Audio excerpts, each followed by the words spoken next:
موضوع ambayo insha Allah taala tutaigusia leo ni moja katika yale yanayojulikana kama ad-darurat al-khams. Dini ya Uislamu imekuja kuchunga mambo muhimu sana matano. Katika haya mambo matano ambayo dini ya Uislamu imekuja, ukiitizama katika kila pembe ya sheria ya Kiislamu utayakuta haya mambo ya chungwa.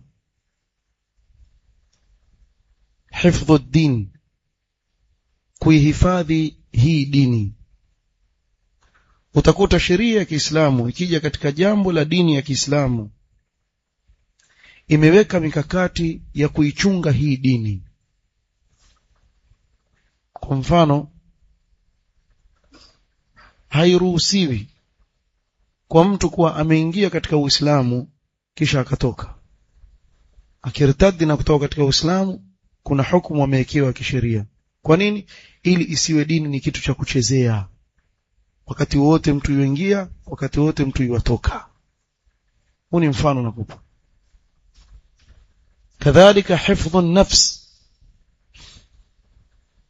Sheria ya Kiislamu ikaja na kumwangalia huyu mwanadamu na kutukuza nafsi ya mwanadamu, kuwa damu ya mwanadamu isimwagwe ovyo ovyo, kuwa mtu akikosana na mwenzake ammaliza tu bila ya sababu yoyote ya kisheria. Uislamu ukaja na sheria na mikakati ya kuhifadhi nafsi ya mwanadamu kwa ujumla, awe ni Muislamu awe si Muislamu.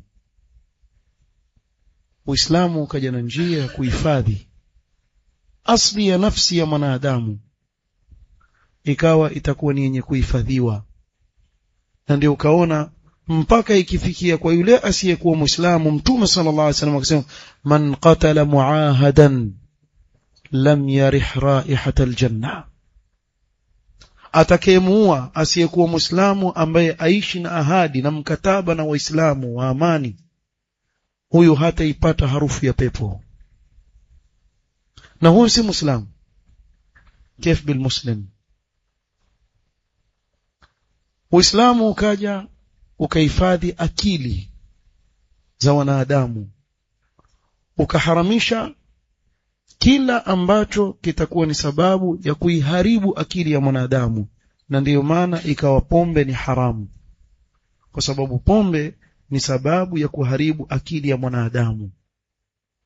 Kwa Uislamu ukaja ukaichunga ile akili ya mwanadamu, iwe akili yake itabakia timamu, itahifadhika, kwa sababu kupitia hii akili ndiyo mwanadamu hukalifishwa matendo.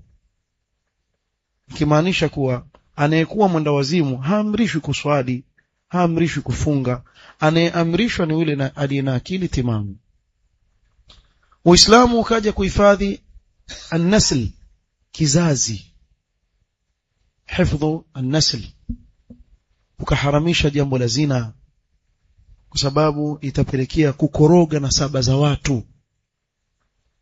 Ukaharamisha mambo mengi sana, na ukamuelekeza Muislamu katika mambo ya kumchunga yule mtoto kabla ya kuzaliwa, baada ya kuzaliwa, wa hakadha, akahifadhiwa. Uislamu ukaja na hifdhul mal, kuchunga mali za watu. Na ndio maana Mtume sallallahu alaihi wasallam akasisitiza jambo, inna dima'akum wa amwalakum, akataja na mali, wa a'radakum haramun alaykum. Kwa hifdh an-nasl wa hifdh al-'ird ikawa kuharamisha mambo ya zina na mengineo, na kuja kwa hifdhu al-mal ikaharamisha mambo ya riba, mambo ya kamari, kucheza kamari ikaharamishwa kufanya ghush katika biashara, sababu ni kula mali ya watu kwa batil. Kiufupi, tukizungumzia hizi ad-darurat al-khams, mimi nitagusia katika hivi vitano vilivyohifadhiwa: hifdhu an-nafs al-bashariyya, kuichunga nafsi ya mwanadamu, jambo ambalo Uislamu umekuja kuhifadhi. ولذلك شددت النصوص الشرعية في تحريم سفك الدماء بغير حق. kwa sababu hiyo utakuta kuwa Uislamu umetilia nguvu sana na kukemea vikali sana kuiua nafsi bila ya haki, bali ukajalia kumfanyia uadui ndugu yako katika nafsi yake ni katika kabairu dhunub, ni katika madhambi makubwa sana mbele ya Allah subhanahu wa ta'ala. يقول الله سبحانه وتعالى: ولا تقتلوا النفس التي حرم الله إلا بالحق. tukaharamishiwa sisi kuiua ile nafsi ambayo ameiharamisha Allah subhanahu wa ta'ala isipokuwa kwa haki. Kwa jambo la kuichukua nafsi ya mwenzako, wacha nafsi ya mwenzako, hata nafsi yako mwenyewe wewe si milki yako wewe kuwa utafanya unavyotaka wewe, ni milki ya Allah subhanahu wa ta'ala, utakwenda nayo kwa namna anavyotaka yeye. Na ndiyo maana katika yale utakayoulizwa mwanzo mbele ya Allah subhanahu wa ta'ala, wa an umrihi, ataulizwa mwanadamu kuhusu umri wake alioishi nao hapa duniani. Ulipitaje ule umri wake? Na nafsi yako aliyokupa Allah subhanahu wa ta'ala, Allah akasema: wala taqtulu anfusakum inna Allaha kana bikum rahima. Msiue nafsi zenu, kwani Allah subhanahu wa ta'ala juu yenu ni mwingi wa rehema. Hakuna chochote katika sheria ambacho cha kuamrisha wewe kuwa ukishindwa hapa itabidi ujiue. Bali kila sheria panapokuja uzito kwa ajili ya kuhifadhi ile nafsi isipate tabu, ya kuletea wepesi. Almashaqqatu tajlibu at-taysir. Salli qa'iman fa in lam tastati' fajalisan. Swali kwa kusimama, huwezi kusimama, kaa chini, sababu utaiadhibu nafsi yako. Na Allah subhanahu wa ta'ala hakukuamrisha ufanye ibada ya kujiadhibu nafsi yako, akakuwekea wepesi katika sheria yake. Allah subhanahu wa ta'ala akizungumza yale aliyoamrisha Banu Israili, na hapa atakatufahamu ni baada ya kueleza kisa cha watoto wawili wa Adam. watlu alayhim naba bani Adam bilhaqqi idh qarraba qurbanan fatuqbila min ahadihima wa lam yutaqabbal min al-akhar qala la aqtulannak. Na hapa ndiyo mara ya kwanza kabisa kutokea jarima na uovu wa kuua, na ndiyo maana kila nafsi inauawa katika huu ulimwengu. Yule mtoto wa Adam aliyeanza kitendo kile, na yeye ana nasibu yake ya dhambi, li'annahu awwal man sanna al-qatl. Yeye ndiye wa kwanza aliyowafundisha watu jambo la kuua. Angalia hatari. Allah subhanahu wa ta'ala baada ya kueleza hiki kisa akasema: min ajli dhalika katabna ala bani Israil annahu man qatala nafsan bighayri nafsin aw fasadin fil ardi fakannama qatala an-nasa jami'a. Subhanallah. Angalia dhambi hii ilivyokuwa kubwa mbele ya Allah. Mwenye kuiua nafsi pasi na nafsi, akafanya ufisadi tu katika ardhi, kaua bure tu kwa kukusudia, sio kueta amekosea, akusudia mimi nenda kumuua fulani, amuua. Kama atampiga risasi, kama atampiga kwa upanga, kama atampiga kwa jiwe, almuhim amuua. Fakaannama qatala an-nasa jami'a, ni kama aliyeua watu wote. Hukumu ni ile ile moja tu, kama ambaye upande wa pili, waman ahyaha fakaannama ahya an-nasa jami'a. Kwa Allah subhanahu wa ta'ala katika kitabu chake hili jambo akalizungumza kwa maneno makali sana, ili kutuonya kutokamana na kulikaribia hata kulifikiria. Na mu'min zaidi, ومن يقتل مؤمنا متعمدا فجزاؤه جهنم خالدا فيها وغضب الله عليه ولعنه وأعد له عذابا عظيما. hii dhambi namna Allah alivyotaja makamio makali sana ndani yake. Mwenye kuiua nafsi ya mu'min kwa kukusudia, fajazauhu jahannamu khalidan fiha, huyu malipo yake ni milele ndani ya moto wa jahannam. Hapa unaoviona una maelezo. Ikiwa atamuua kwa kuitakidi kuwa ni halali kuiua nafsi ya mu'min, maana yake amehalalisha kile ambacho Allah amekiharamisha, atakuwa ametoka katika Uislamu. Na ndio maana akaambiwa atakaa milele ndani ya moto wa jahannam. Ama ikiwa ameua kusudi na iwe itakidi kuwa hiki kitendo ninachokifanya ni haramu na mbele ya Allah ni haramu, basi huyu yuko katika hatari kubwa sana kuwa amefanya dhambi katika madhambi makubwa. Haambiwi kuwa ni kafiri, sababu haja halalisha lile jambo, amelifanya akiwa yajua kuwa ni dhambi. Atakaa muda mrefu sana ndani ya moto wa jahannam, iyadhan billah. Kuna maneno mazuri nitayasoma Ibn Abbas radhiyallahu anhuma yanayofungamana haya niliyotaja. Wa ghadiba Allahu alayhi, na mtu huyo Allah subhanahu wa ta'ala atamghadhibikia na kumkasirikia. Wa la'anahu, bali na amlani na kumfukuza katika rehema zake. Wa adda lahu adhaban adhima, na kesho amemwandalia adhabu kubwa mno. Sio mchezo bana, si jambo dogo mtu kwenda kusimama mpaka akaiua nafsi. Mtume sallallahu alaihi wasallam alipoyataja yale madhambi makubwa, ijtanibu as-sab'a al-mubiqat, jiepusheni na madhambi masaba yenye kuangamiza. وذكر منها قتل النفس التي حرم الله إلا بالحق, kuiua nafsi ambayo Allah subhanahu wa ta'ala ameiharamisha isipokuwa kwa haki. Kulipita kipindi huko nyuma watu walikuwa wakiona kuiua nafsi ni jambo dogo tu, si chochote. Ajabu sana. Ukiangalia utawala wal Hajjaj ibn Yusuf al-Thaqafi, ambaye hapa tuliwahi kumueleza nafikiri katika vikao huko nyuma,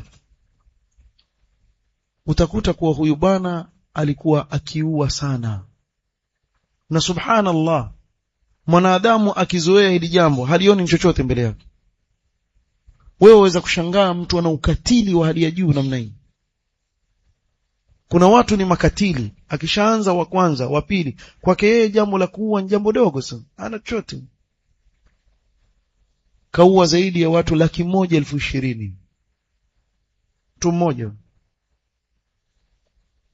Na ndio maana wanaoviona wakamzungumza kwa maneno makali sana, akiona ni jambo la kawaida tu kuua, lakini mbele ya Allah subhanahu wa ta'ala ni dhambi nzito sana. Miongoni mwa dhambi ambazo ni ngumu sana mtu kusema kuwa mimi nitatubia, kuna uzito sana. Ibn Abbas radhiyallahu anhuma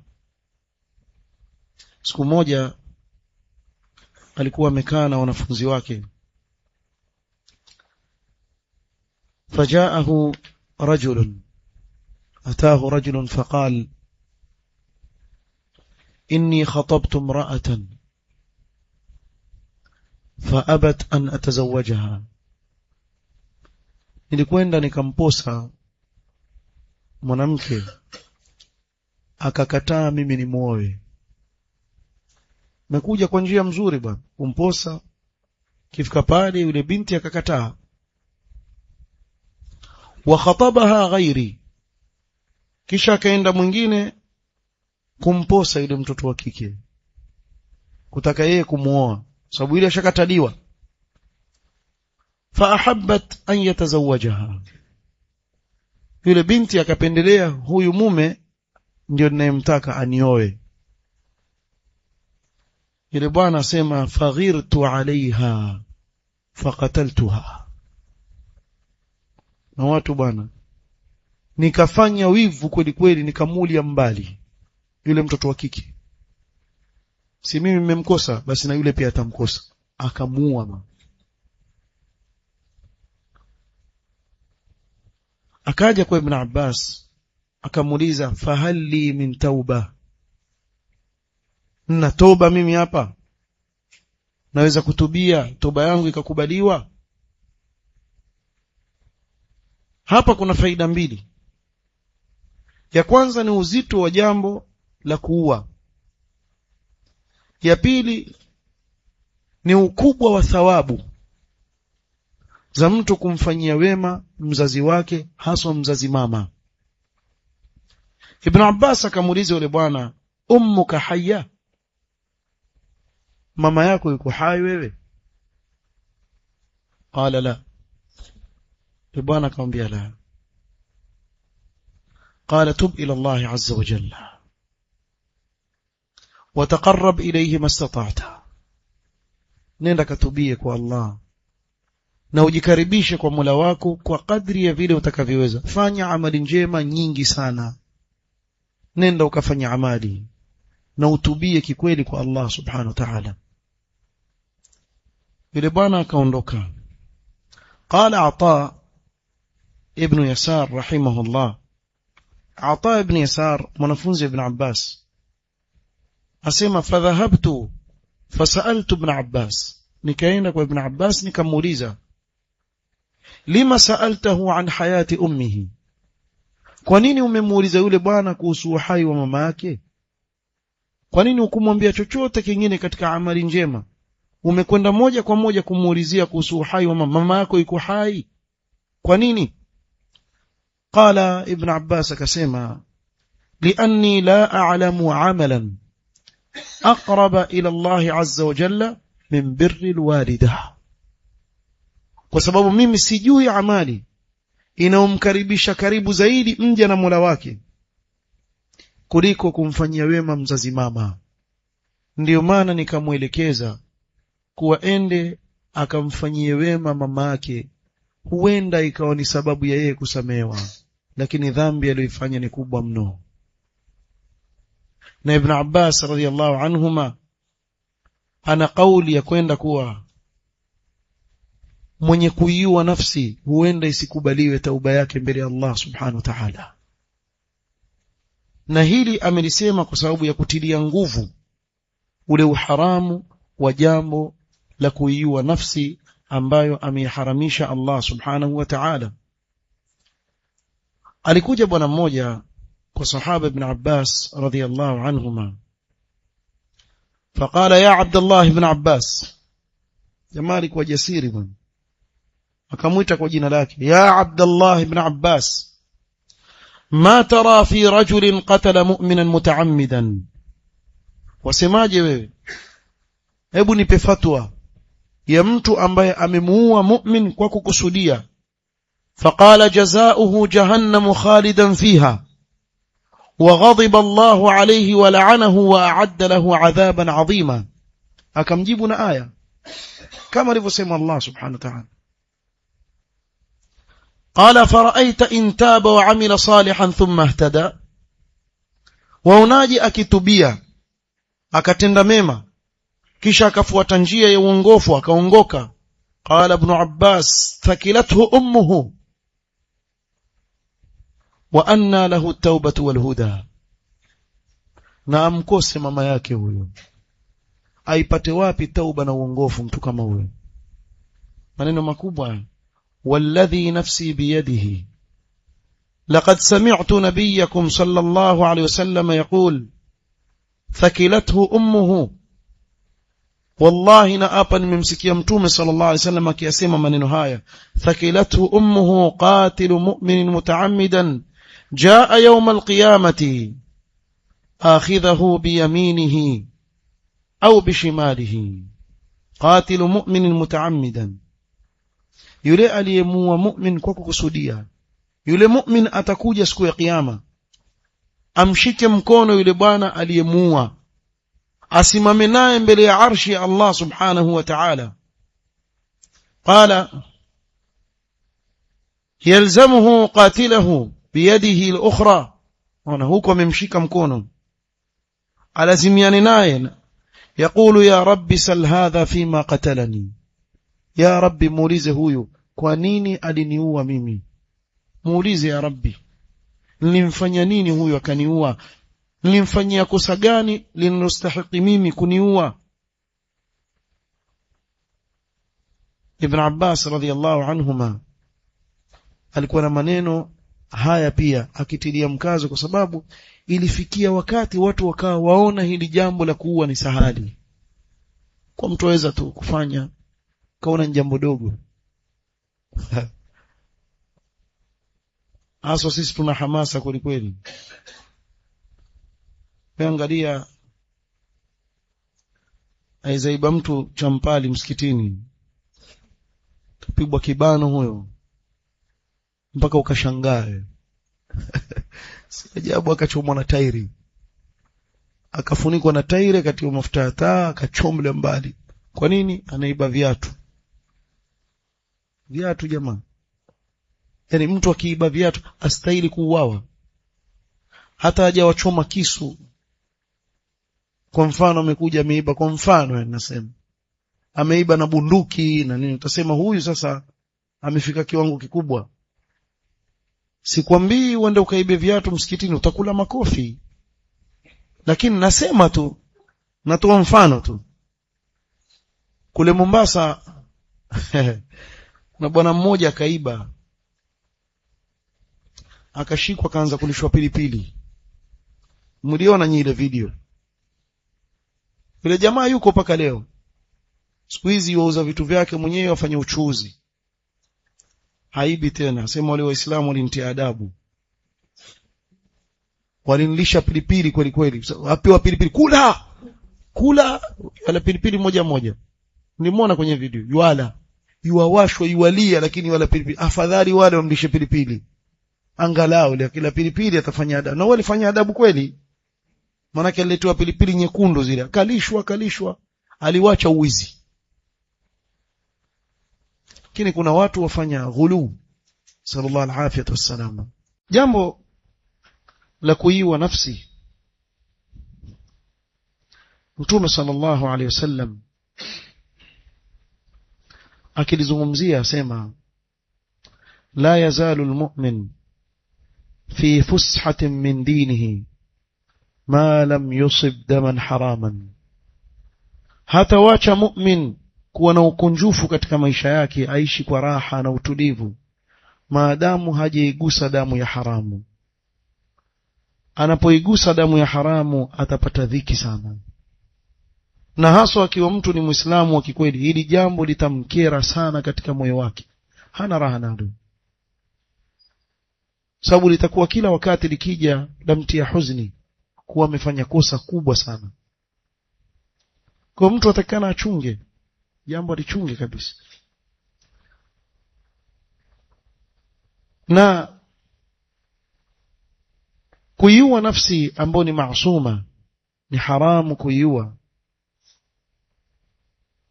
husababisha madhara makubwa sana kwa mtu mwenyewe na ule mujtama anaoishi katika madhara yake hululu ghadabillahi wa iqabihi mtu kughadhibikiwa na Allah tumesoma aya wa ghadiba Allahu alayhi kukasirikiwa na Allah subhanahu wa ta'ala si jambo dogo muumba wa mbingu na ardhi aliyetuumba mimi na wewe akukasirikie haya ni madhara makubwa yatakuwa yamekupata wewe kwa sababu ya nafsi yako wewe mwenyewe kadhalika la'natullah subhanahu wa ta'ala hululu la'natillahi alayhi kufukuzwa katika rehma za Allah subhanahu wa ta'ala, mtu akalaaniwa bwana. kadhalika intisharu alfitan walkhawf baina an-nas, kuenea fitna na hofu baina ya watu. Kuna baadhi ya miji yajulikana na mambo kama haya. Kwa mfano sasa hivi Allah awaondolee ndugu zetu wa Gaza janga lililowapata, lakini hivi waona ndugu zetu wale wanaodhulumiwa kule, sallallahu an yahfadhahum, ile hali waliokuwa nayo, hivi kweli mtu aweza kutoka akatembea na amani? Ama wakati wowote ajua mimi ndio nitakuwa wa pili, ndio ninayefuata katika wale watakaouawa? Hana amani, hana raha, sababu likienea jambo la watu kuuana na watu kuuawa, ile fitna huenea na hofu ikatanda, watu wakawa hawaishi tena na amani. Uliza zile nchi ambayo fitna kama hizi zimeingia. Kwa mfano ukiangalia Suria na namna watu walivyokuwa wakiishi, na mpaka sasa baada ya kuingia angalau utulivu kwa kiasi fulani, bado watu hawana amani juu ya nafsi zao, na hofu imeenea. Wallahi lau kama ingilikuwa watu wauana leo, tusingeweza kukaa sisi hapa tuzungumza vizuri, tufundishana dini yetu, tumekaa na amani. Karibuni kuna uchaguzi utakuja Kenya, na hii naichukulia ni fursa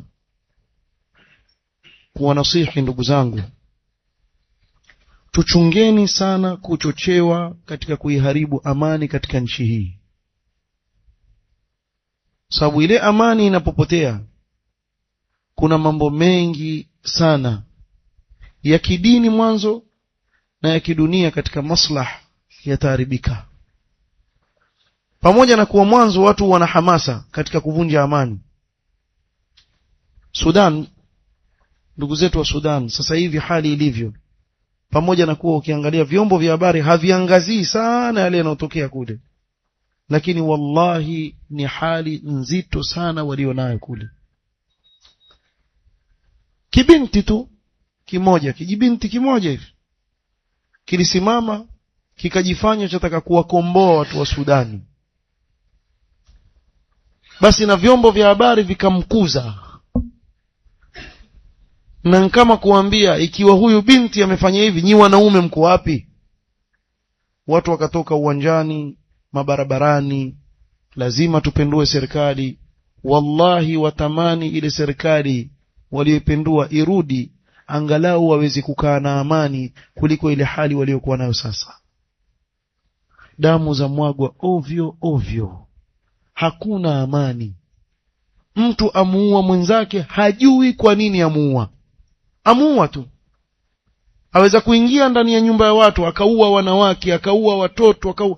Hebu niwaulize, ile hospitali ya maternity ile ya kina mama, aingie mtu auwe wanawake wajawazito na watoto, kuna faida gani ndani yake? Kuna faida gani ndani yake? Aingie mtu kwenye hospitali, hakuna faida. Aingie ndani ya hospitali watu wagonjwa, wenda waua tu. Na anayeua asema la ilaha illa Allah, sio kuwa ni mtu wa mbali, asema la ilaha illa Allah, amuua mwenzake. Na ikiwa ni Ramadhani tumefunga sote tuuana, yule amfunga na huyu amefunga, wauana. Auwa tu, bora auwe tu. Si ishakuwa watu wa mwagadamu, fitna zishaenea, hofu ishaenea. Na hapa ndio yaje hili swala za'za'atul amni wal istiqrar, ile amani yapotea na hapata kuwa na utulivu pale mahali. Kwa hili ni jambo ovu, na ndio maana Uislamu ukalipiga vita sana. Lakini leo angalia sura inayochorwa katika ulimwengu, kama Uislamu ni dini ya umwagaji wa damu, kama Uislamu ni dini ya watu walio na kiu ya kumwaga damu. Wala si kweli. wallahi si kweli. Na lau kama ingelikuwa ni hivyo, basi tuzipeleke wapi hizi nusus za Qur'an na Sunna zinazoharamisha sana ili jambo la kuua? Na nenda kaisome jihadi ya Mtume Muhammad sallallahu alaihi wasallam, utalielewa hili ninalokuambia. Utafahamu kuwa si malengo katika vita vyote alivyopigana Mtume sallam, wallahi si malengo kwa sababu ya kumwaga damu tu ovyo ovyo, la kabisa. Nenda kasome sera Mtume sallam, utakuta kuwa mambo ni makubwa zaidi kuliko kufikiria kumwaga damu tu. Na kama kuna khairi katika hilo, kwani Mtume sallam aliua watu wangapi katika jihadi zote alizoingia alayhi salatu wassalam? Nenda kasome. Mtu mmoja tukamua Mtume sallam katika jihad zake alayhi salatu wassalam, rahmatan lilalamin, wama arsalnaka illa rahmatan lilalamin. Na ndio maana Mtume sallallahu alayhi wasallam alipokwenda, wakati anapotaka kufanya umra, akachagua kuwa bora iwe sulhul Hudaybiyah, ile sulhu bora iwe ile sulhu itakayochunga damu kumwagika. Pamoja na kuwa dhahiri ya ile sulhu ukitizama utakuta kuwa ni Makuraish wao ndio wanaochagua zile bunud, mpaka kufikia kusema anayesilimu katika Makuraish akija Madina umregeshe kwetu, lakini anayeritadi katika nyinyi akija kwetu tumregeshe kwenu, na mengineo katika yale walioyataja pale. Lakini hivyo hivyo Mtume sana akasema sawa, maadamu ni mkataba huu utachunga kumwaga damu miaka 10 hakuna vita. Alafu tizama da'wa ilivyoenea wakati wa amani, ulipopita ule mkataba wa sulhul Hudaybiyah. Tizama namna gani Mtume sallam aliifikisha da'wa mbali sana, akaenda sehemu za mbali sana. Leo tumeondoka kutoka Mombasa mpaka Lamu, tumekaa hapa na ndugu zetu twazungumza, amani kabisa, tembea mpaka ufika, alhamdulillah tuko kwenye neema. Lakini kiukweli ingelikuwa hapa katikati hapa pitiki hapa kubahatisha, nani atakuja hapa? Na mtu atakubahatisha na maisha yake, tuambia vipi kwa simu, wekeni juu mtasikia, mtazungumza kwa simu. Kwa nini? Wafahamu machezo wewe, hujaambiwa chochote, hujafanya chochote. Mwakumbuka zamani kuna zile stories za mashifta Allah, watu wamepitia mambo hapa.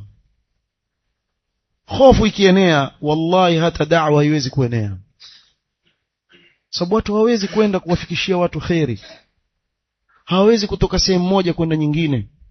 Mtume sallallahu alaihi wasallam wakati ule wa amani alifikisha da'wa kwa wafalme mbalimbali, akituma barua huku barua kule, akituma walinganizi Yaman, akatuma walinganizi katika sehemu mbalimbali kwenda kufanya da'wa na kuwalingania watu katika khairi, sababu ya ile amani iliyopatikana. Kwa dini yetu yaeneza amani. Na ndio maana Mtume sallallahu alaihi wasallam alipokuwa awaelezea masahaba namna Uislamu utakavyoenea na amani itakavyotanda, akasema wallahi la yutimmanna Allahu hadha al-amr hatta yasira ar-rakibu min San'a ila Hadramaut la yakhafu illa Allah wadh-dhi'ba ala ghanami walakinnakum tastajilun.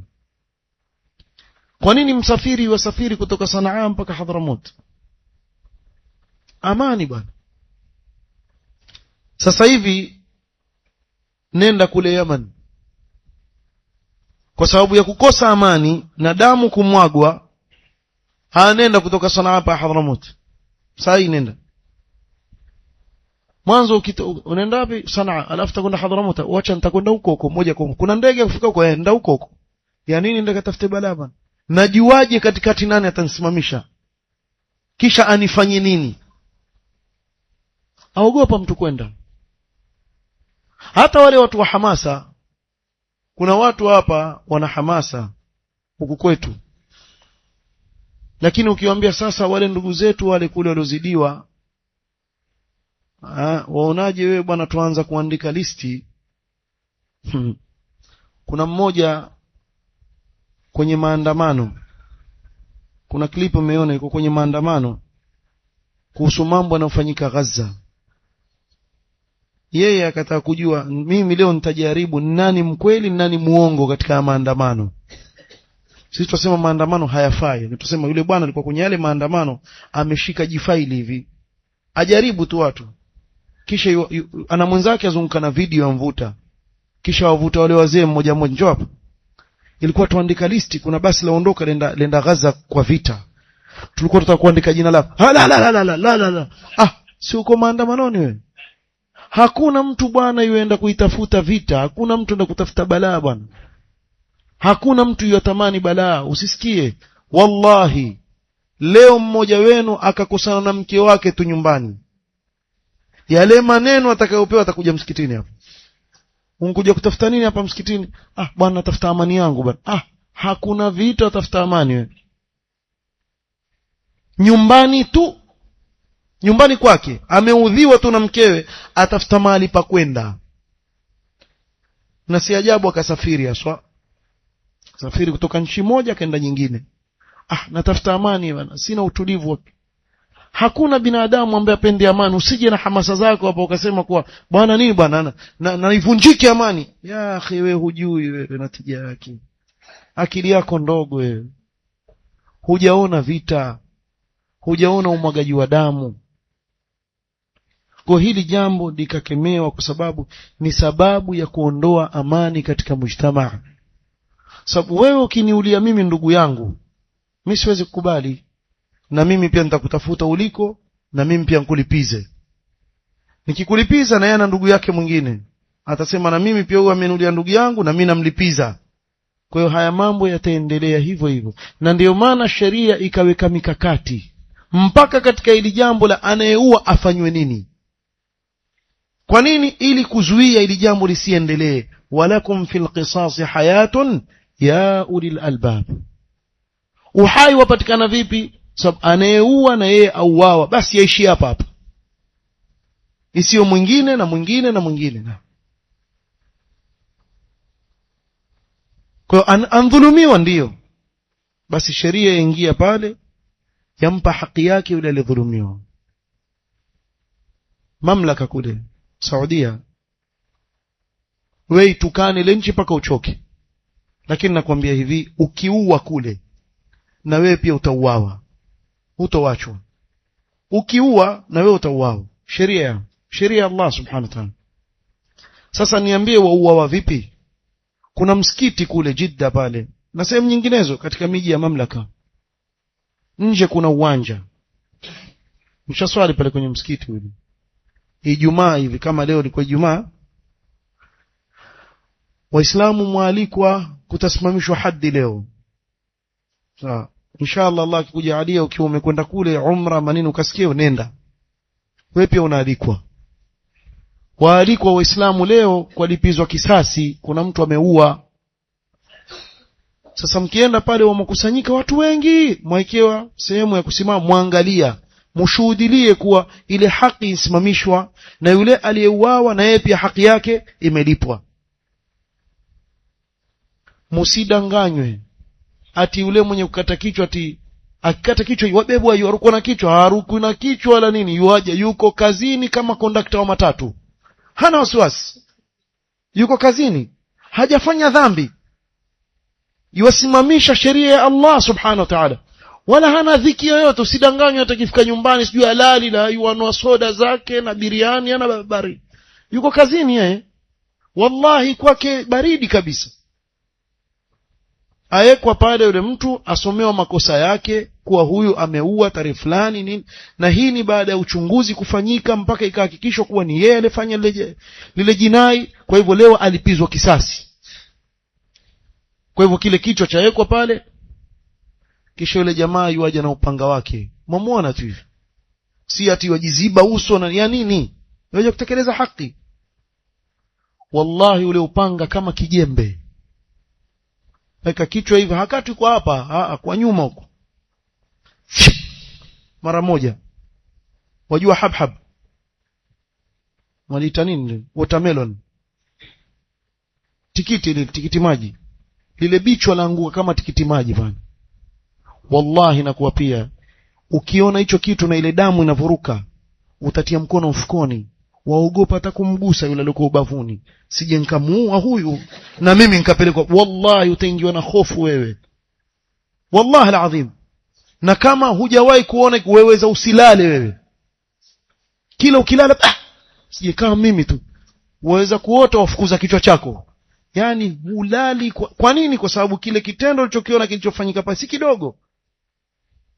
Yake huyu amemuua mwenzake na yeye pia ameuawa, amelipizwa kisasi. Wallahi hakuna mtu mwingine atajaribu kufanya kile kitendo, waogopa kwa mimi nikifanya na mimi pia nitafanywa hivi hivi. Sasa Uislamu ukaja na mikakati kwa ajili ya kuchunga hizi nafsi, ukaleta njia hii. Yote hii ni kwa ajili ya kuchunga amani, kuchunga nafsi za watu. Isiwe mtu yoyote tu ataona amepandwa na hasira yake, yeye atamuua mtu yoyote anayemtaka. La.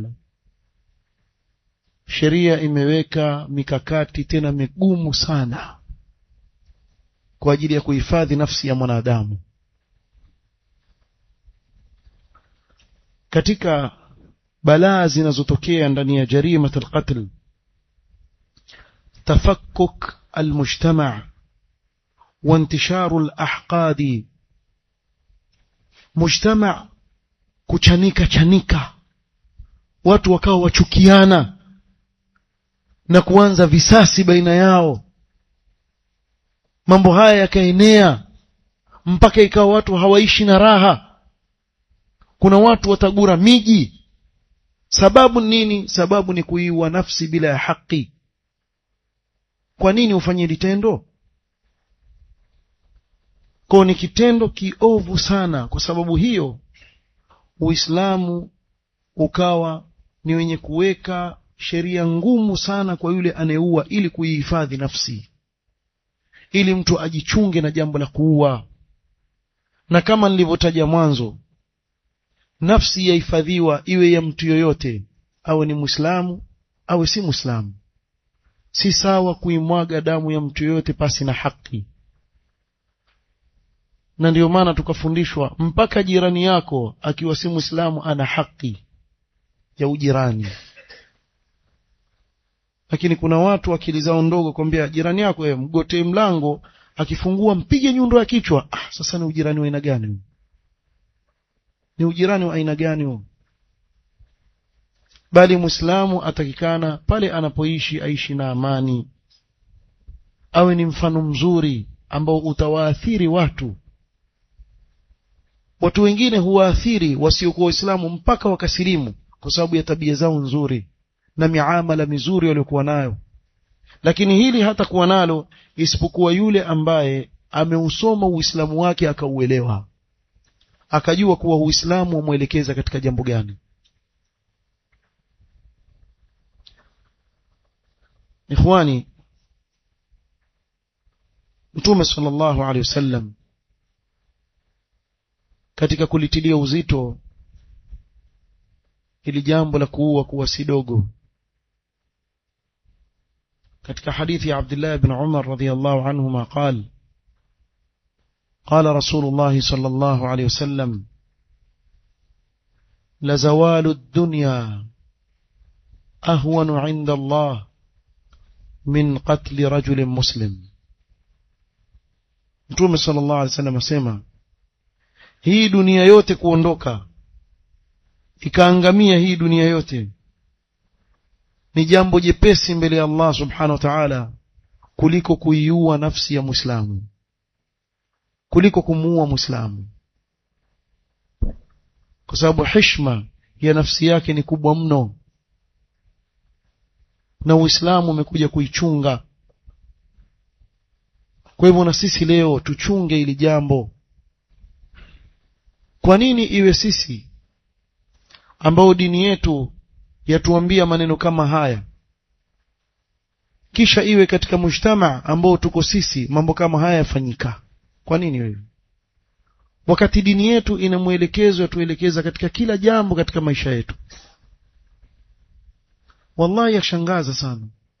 Kule Mombasa kuna makundi ya vijana sijui kama bado yako, lakini huko nyuma ilikuwepo. Yale makundi ya vijana huvamia watu wakawaibia, basi hawajatosheka kuwaibia na kuwakatakata na mapanga, na mtu hajafanya chochote. Sawa, ushamuibia, ankubali, shikeni. Pia wewe hujatosheka bado mpaka ummalize. Sasa wakija wakikamatwa, ukiangalia ni Muhammad, ni Abdullah, ni Ali, ni Ahmad, ni nani, ndugu zetu, mitaa yetu. Kwa nini iwe hivyo?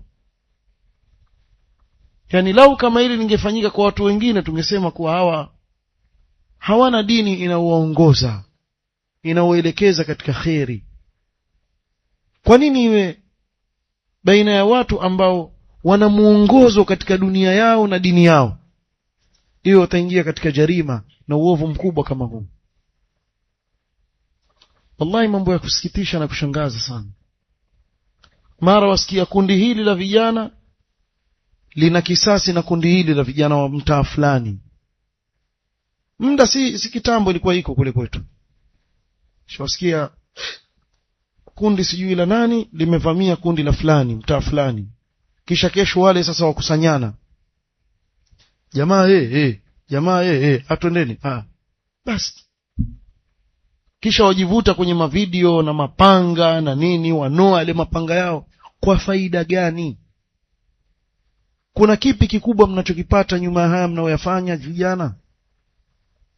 Kwa nini tusirudi katika dini yetu tukashikamana nayo, tukawa ni mfano mzuri katika mujtamaa wetu, tukawaathiri watu na tabia zetu nzuri, tukaishi na amani? Wallahi ilifikia wakati watu hata kwenda kuswali salatu tarawih usiku Ramadhani waogopa, kwa sababu wanawake, sikwambii wanaume, wanawake wavamiwa. Mtu amvamia mwanamke, kumbe hajui mamake rafiki yake. Kaenda kuswali tarawih, akitoka amvamia mwanamke. Yatokea hayo na mapanga juu. Wallahu musta'an. Nimetaja hapa kuwa karibuni kuna uchaguzi, hauko mbali, mtaona nyinyi sasa hivi kutaanza makampeni. Lakini narudi tena hapa, usije ukatumiwa na mwanasiasa yoyote ukawa ni sababu ya kuvunja amani katika nchi kabisa, vile itakavyokuwa. Na nyote mkumbuka mambo kama haya yaliwahi kutokea huko nyuma na yale madhara yaliyopatikana ndani yake. Bwana, yule mwanasiasa anayekutia wewe maneno ukaenda ukamwaga damu, yote yakiisha, yeye na yule anayempinga na wenzake watakaa pamoja, watakula sahani moja. Utabakia wewe kapuku, mlala hoi, ambaye huna kitu. Wewe ndiye utakayepata tabu, wala hakuna faida yote utakayoipata. Kwa hivyo chunga, usije ukatumiwa wewe ukawa ndio shetani wa kuvunja amani. Kaa ndani ya nyumba yako, tosheka na yale Allah aliyokupa, uchunge heshima yako, umwabudu Mola wako, kwa sababu ndiyo malengo ya wewe kuletwa katika huu ulimwengu. Maadamu malengo yako ambayo kwa ajili yake Allah amekuleta katika ulimwengu wayatekeleza vizuri, sema alhamdulillah, endelea hivyo hivyo. Lakini usitumiwe wewe katika kuvunja amani. Sababu amani inapovunjika katika nchi, usiulize yale mabalaa yatakayotokea. Na nimewapa mifano. Fungua macho yako, zungusha katika huu ulimwengu, angalia zile nchi ambazo zimevunja amani na kumwaga damu, leo zaishi katika hali gani?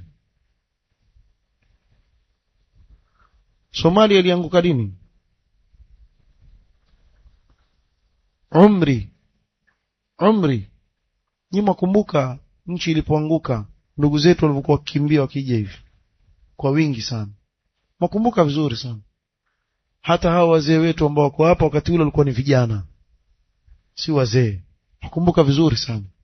Sisi tulikuwa watoto, lakini tuwaona ile tabu waliyopata ndugu zetu. mpaka leo nchi imesimama.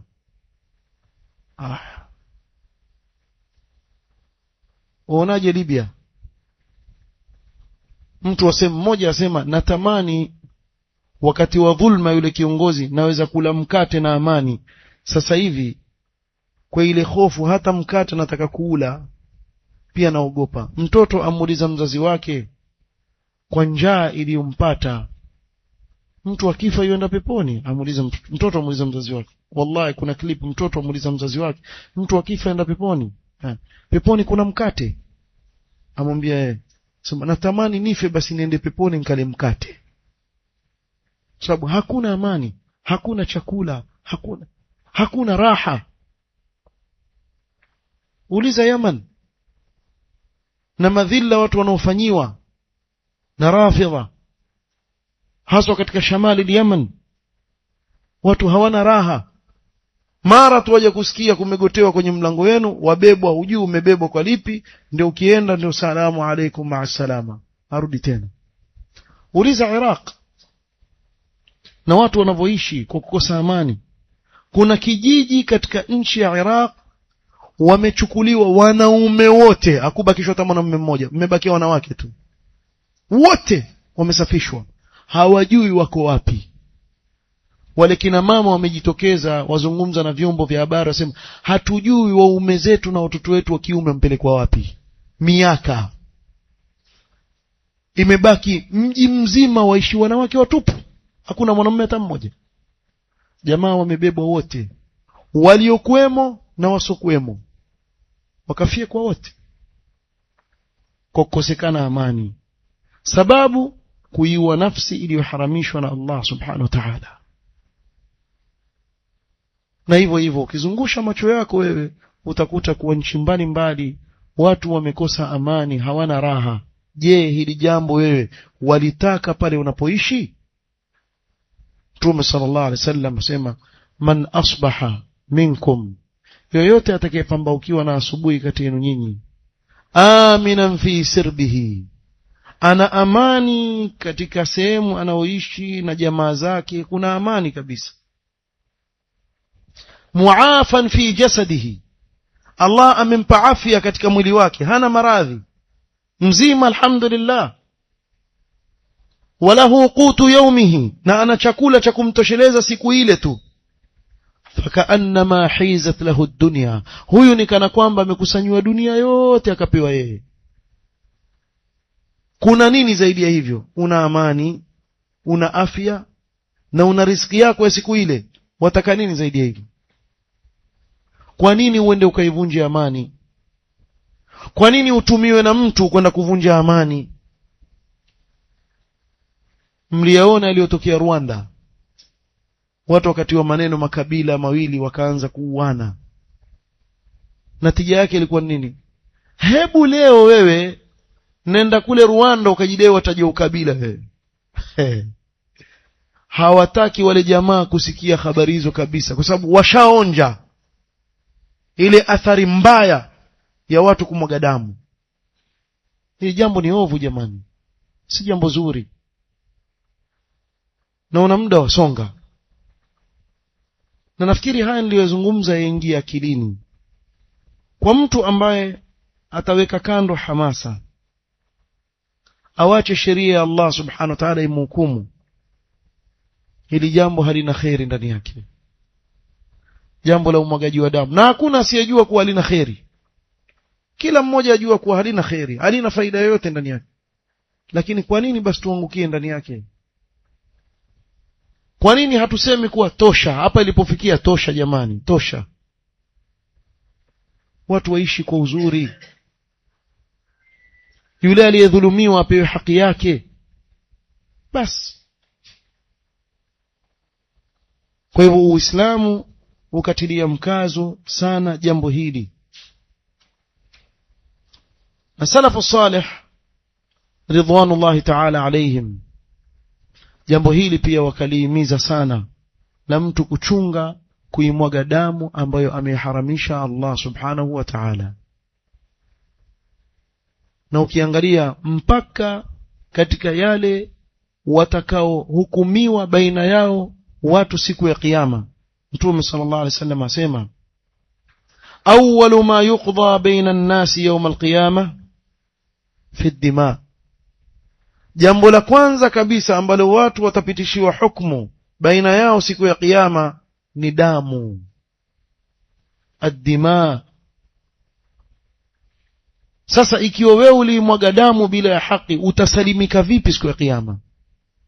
Kama vile haki ya Allah subhanahu wa ta'ala, jambo la kwanza utakalohesabiwa as-sala, na haki ya mwanadamu jambo la kwanza litakalopitishwa hukumu baina ya watu siku ya kiyama ad-dima, ni damu. Ikiwa ulimwaga damu ya mtu, una sababu gani kesho ya kuzungumza mbele ya Allah subhanahu wa ta'ala? Una jawabu gani la kujibu? Ikiwa jawabu lako likunyooka, ruht fi خلاص, wewe ushakwenda kwenye adhabu ya moto wal iyadhu billah, kama alivyotaja Allah subhanahu wa ta'ala katika kitabu chake. Waonaje akaja yule uliyemuua kwa dhulma na uadui, amekushika mkono mbele ya arshi ya Allah subhanahu wa ta'ala, amwambia Mola wake, ya Rabbi sal hadha limadha qatalani, muulize huyo mmemfanya nini mimi mpaka kaniua? Una jawabu gani mbele ya Allah subhanahu wa ta'ala? Maswali yanahitaji majawabu, na majawabu si majawabu tu, majawabu yawe sawa, yaliyonyoka. Yakipinda ushaangamia mbele ya Allah subhanahu wa ta'ala, kuonyesha namna gani Uislamu umelitukuza jambo la kuihifadhi nafsi ya mwanadamu. Ukitizama, tukiangalia kwa mfano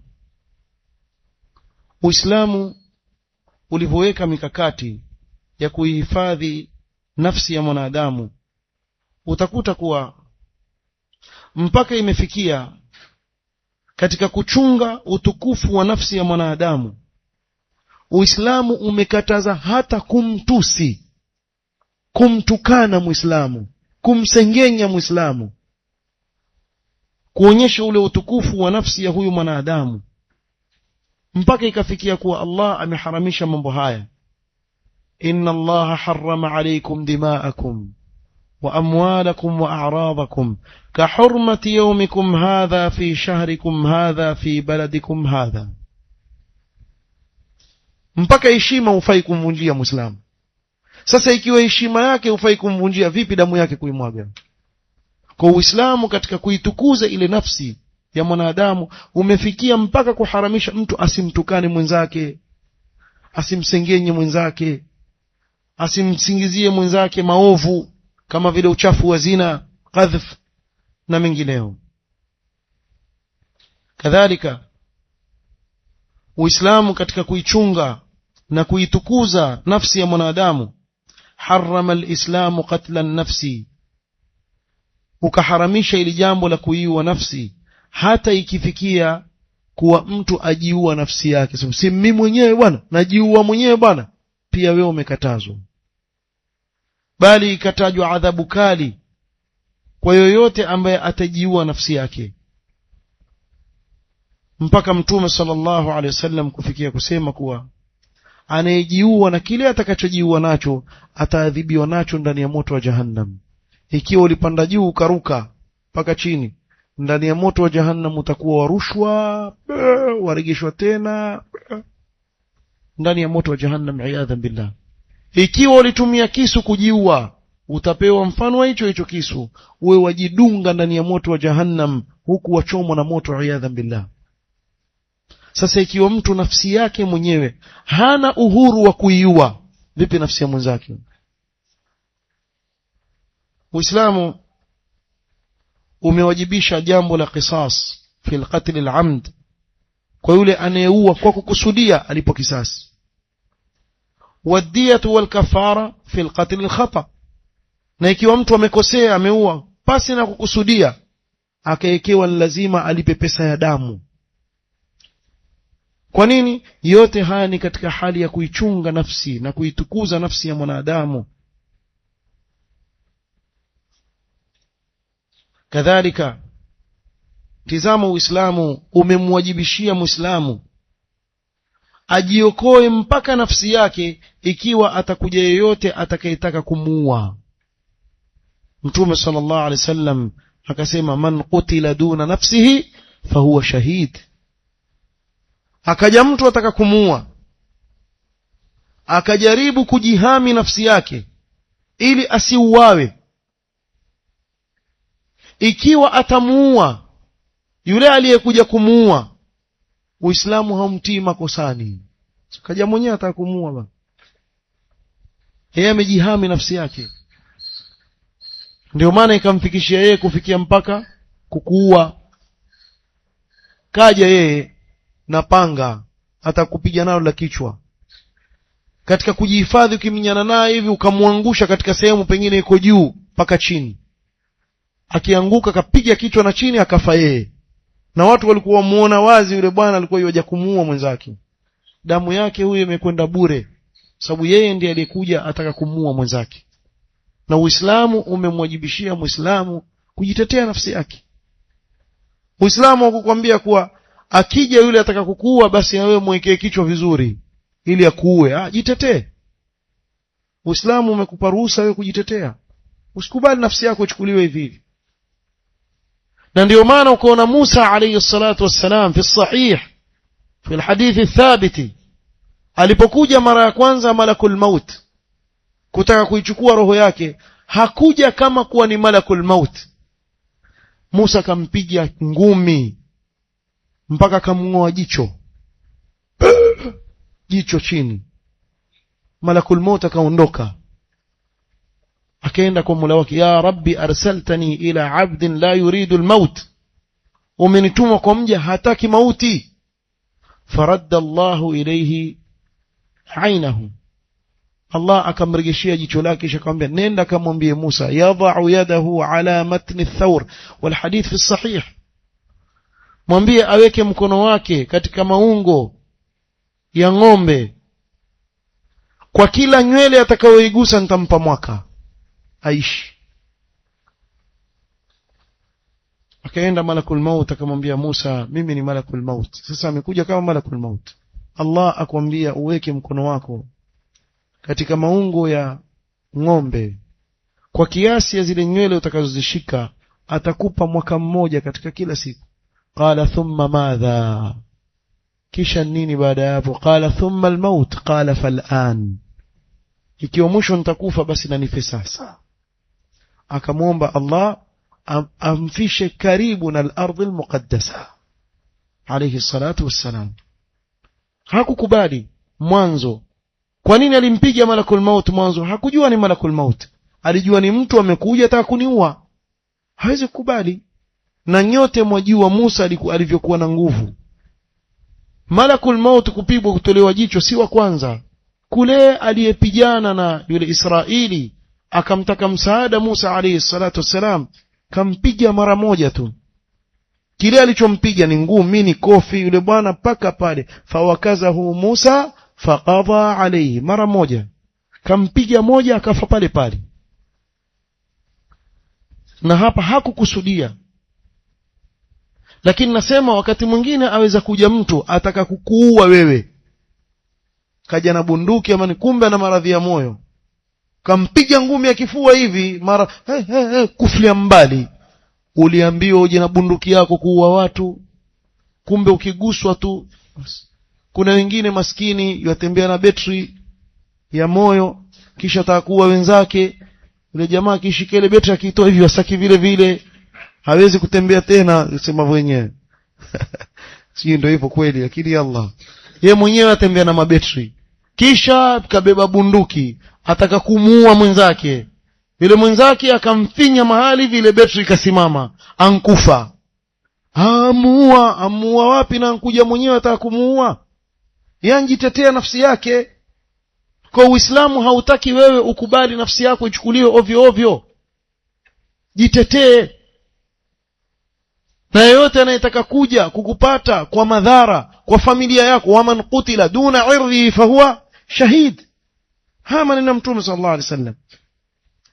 Sasa ikitokea kauawa kweli baada ya kujitetea, akauawa hivyo hivyo, Mtume sallallahu alaihi wasallam fahuwa shahid. Tizama, amenyanyuliwa daraja ya shahada, kwa huyu ni shahidi, amedhulumiwa. Yote haya ni kwa ajili ya kuhifadhi nafsi. ndio Mtume sallam akasema man qutila duna malihi fahuwa shahid wa man qutila duna dinihi fahuwa shahid man qutila duna irdhihi fahuwa shahid.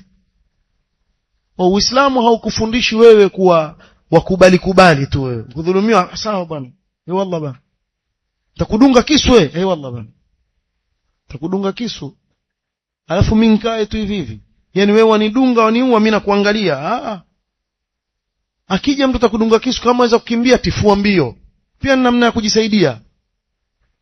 Pia usiwe mjinga. Kujisaidia si lazima ubakie pale pale. Ukitizama hivyo una uchochoro ule. Kuna akhi mmoja alivamiwa na makhawariji kule kwetu Mombasa kule. Pale msikiti wa Musa wakati ule walikuwa wale vijana wa kikhawariji wale. Huyo apinga jihadi huyo uwa.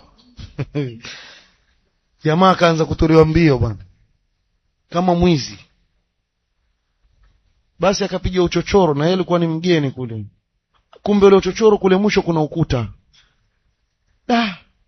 Yeye mwenyewe anaeleza, sema nikifika mwisho sasa ule ukuta siwezi kuupanda.